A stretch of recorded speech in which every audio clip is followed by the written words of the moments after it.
এখানে আপনারা মিনিমাম 60% মানুষ ঈশার নামাজ পড়েন না আজকে। না না না না, আপনারা বিশ্বাস করেন না ভাই। ফজরে আমি যাই তো দেখি কয়জন, কারণ বাইনানা ওয়া বাইনাল মুনাফিকিন, আল্লাহ নবী একজন সাহাবী বলছে যে নিশ্চয়ই আমাদের এবং মুনাফিকদের মধ্যে পার্থক্য কি? শুহুদুল ইশা ওয়াস সুবহ লা ইস্তাতিউনাহুমা। মুনাফিকরা ফজরে আর ঈশার নামাজ পড়তে পারে না। কেন? বহুত কষ্ট হয়ে যায় ওদের। আপনাদের মনে মুনাফিক বলছি না, আমার আবার মুখ খারাপ ভাই, সব কিছু নিজের উপরে নিয়ে নেন আপনারা। আমাকে এখানে আনছেন কথা বলার জন্য, আমি কথা বলবো হচ্ছে, আমার সব কথা ধরা লাগবে না। কিছু উদাহরণ উদ্ধৃতি দেই, হয়তো অপ্রাসঙ্গিক হয়ে যেতে পারে, যেটা আমি মানুষ। যতক্ষণ আমি কোরআন পড়ে অনুবাদ করব ততক্ষণ ঠিক আছে, হাদিস পড়ে অনুবাদ করব ততক্ষণ ঠিক আছে। যখন আমি এগুলোকে আরো বেশি এক্সপ্লেন করার জন্য উদাহরণ উদ্ধৃতি দিব, তখন হয়তো কিছু রিলেভেন্ট কথা হয়ে যেতে পারে, ওগুলো আপনি না নিলেও চলবে। আল্লাহ আমাদেরকে বুঝার তৌফিক দান করুন। এইখানে আপনারা কি এই এলাকার মান ইজ্জত বাঁচাতে আসছেন নাকি জান্নাতের পথ সহজ করতে আসছেন? আসলে কি গত বছর ওয়াজে আসেন নাই আপনারা? তো এই গত পুরো এক বছর তো 2023 সাল থেকে 24 তো নামাজ পড়েননি, তো শুধু জুমা পড়ছেন আর ঈদের নামাজ পড়ছেন। এই আমি মিস কথা কই, ভুল বলতেছি আমি? এর আগের বছর ওয়াজে আসেন নাই, এখনো 2টা সূরা পারেন না। তো আমি যদি এখন 40 বছর কাউকে এখানে দাঁড় করাই, তার জীবনে সে 20 বছর ওয়াজ শুনছে, এরকম সে বলতে পারে মিনিমাম 20 বছর সে শুনছে, মানে এরকম উপস্থিত হয়েছে মিনিমাম। কিন্তু এই 20 বছর ওয়াজ শুনে সে এখনো একটা সূরা মুখস্থ করতে পারে নাই, মানে এই ওয়াজ থেকে সে কিছু নিতে পারে নাই। আগামী 200 বছর যদি এই লোক ওয়াজ শুনুক, কিচ্ছু হবে না। আমি ভবিষ্যৎবাণী বলতেছি না ভাই, তিরস্কার করতেছি না, বলতেছি না যে আমি অনেক কিছু, দেখেন আমাকে নিয়ে আসছেন বলার জন্য। আমি যত দোষ আপনার বলতেছি, আপনি এটা ধরে নিয়েন না যে আমি নিজেকে এই দোষগুলো থেকে মুক্ত মনে করতেছি।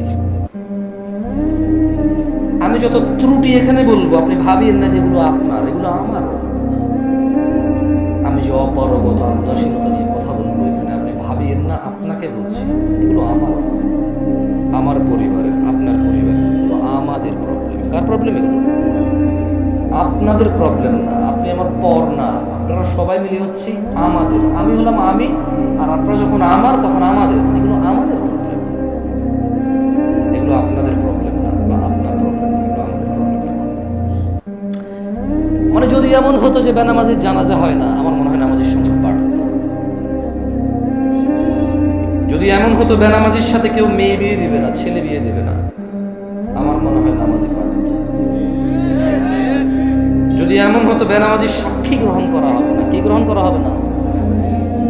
যদি এমন হতো যে বেনামাজি ছেলে তার নামাজি বাবার সম্পদের অধিকার পাবে না, তাইলে মনে হয় নামাজি বাড়ত। এগুলো আমি বলি, মুহাম্মদ সাল্লাল্লাহু আলাইহি ওয়াসাল্লাম বলছে বেনামাজি বেওয়ারিশ থাকে, কারো ওয়ারাসাত পায় না। বেনামাজি কি পায় না? নামাজির ওয়ারাসাত পায় না, পৈতৃক সম্পত্তি পায় না। যে ছেলে নামাজ পড়ে না, তার বাপের সে পৈতৃক সম্পত্তি পায় না, ইসলামে সে পায় না। সে মারা গেলে তার জানাজার নামাজ হয় না। বেনামাজি জামাই, নামাজি বউ বিয়ে টিকে না হিসেবে। কারণ বাইনাল আবিদি ওয়া বাইনাল কুফরি তারকুস সালাহ, বান্দা ও কুফরের মধ্যে পার্থক্য হচ্ছে নামাজ ছেড়ে দেওয়া। তো কাফের আর মুসলমানের তো বিয়ে টিকে না। বাইনাল আবদি ওয়া বাইনাশ শিরকি ওয়াল কুফর তারকুস সালাহ, বান্দা শিরক আর কুফরের মধ্যে পার্থক্য হচ্ছে নামাজ ত্যাগ করা। তো বেনামাজি নামাজি যদি বউ জামাই হয়, টিকবে না, তো থাকবে না এই সংসার। খুব সিম্পল লজিক।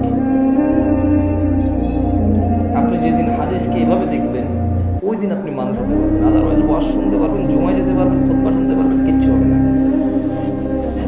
আর আমার মতো লোকজন নিয়ে এসে, আমার থেকে উন্নত লোকজন নিয়ে এসে কতক্ষণ নিজের এলাকার সুনাম করতে পারবেন। প্যান্ডেলে জায়গা হয় নাই রে, বিশাল বড় প্যান্ডেল, মানুষ আর মানুষ কাঁপায়া দিছে, ফাটাইয়া দিছে। হ্যাঁ, এগুলো পারবেন না, কিছু পারবেন না। ঠিক কিনা?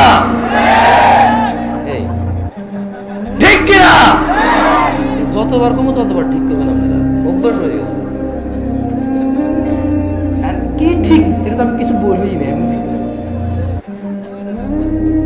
মানে আপনি মনে করতেছেন যে আমি আপনার ঠিক বেঠিকের উপরে ডিপেন্ড করে এখানে কথা বলবো জীবন, তাহলে আমাকে আওয়ামী লীগ করতে হবে অথবা বিএনপি করতে হবে, নেতা যা কিছু।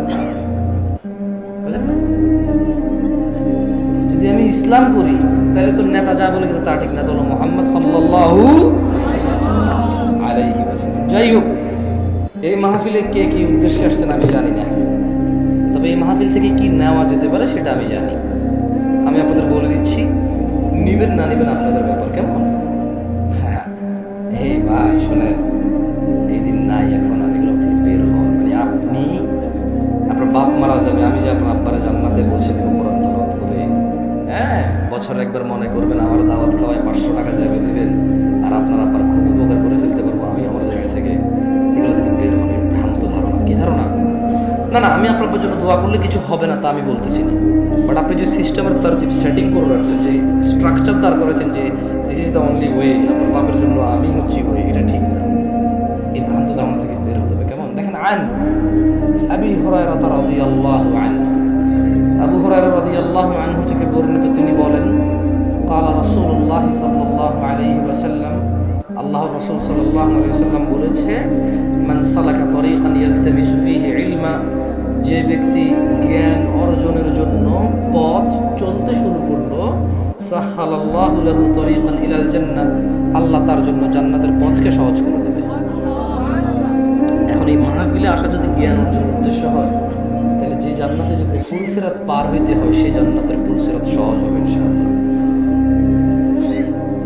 যদি আজকের এই উপস্থিতি আপনার ইলম অর্জনের উদ্দেশ্য হয়, তবে যেই জান্নাতে না গেলে জাহান্নামে প্রবেশ করতে হবে, অন্য কোনো অপশন নাই, সেই জান্নাতের পথ সহজ হবে।